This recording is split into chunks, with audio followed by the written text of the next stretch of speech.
Pantauan Palembang TV di rumah duka pada pagi 17 Oktober 2023 di Jalan Dr. M. Isa Kuto, Kelurahan 8 Ilir, Palembang. Ratusan karangan bunga ucapan turut berduka cita membanjiri kediaman Habib Mahdi Syahab. Karangan bunga itu dikirimkan sebagai rasa duka atas meninggalnya ulama karismatik Kota Palembang, Habibana Habib Muhammad Mahdi Syahab. Para tokoh penting Kota Palembang turut mengucapkan bela sungkawa yang diantarkan melalui karangan bunga, mulai dari PJ Gubernur Sumatera Selatan, PJ Wali Kota Palembang, Ketua DPRD Kota Palembang, hingga politisi. Ahmad Syahab, keluarga almarhum Habib Mahdi Syahab, mengungkapkan almarhum mengembuskan napas terakhirnya kemarin di RSUD Siti Fatimah sekitar pukul 15.30 waktu Indonesia Barat.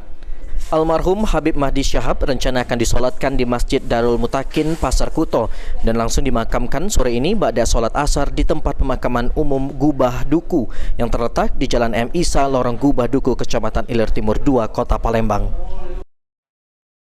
Mungkin bisa disebutkan karangan bunga pertama ada Pak Anies Baswedan dari calon presiden, bakal calon presiden 2024 sampai sekian. Juga ada PJ Ratu Dewa, ada PJ Ratu Dewa, ada PJ juga Wali Gubernur juga. Di sini banyak karangan bunga yang beliau dikenal di Palembang ini, kalau dari bawah sampai ke atas dari pemerintah. Oke, untuk nanti informasi untuk jenazah beliau akan dimakamkan dan disolatkan.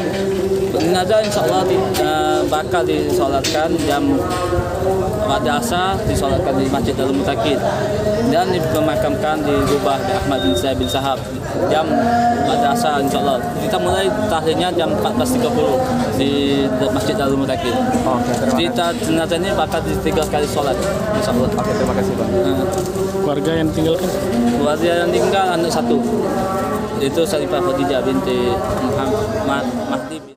Irawan Pal TV.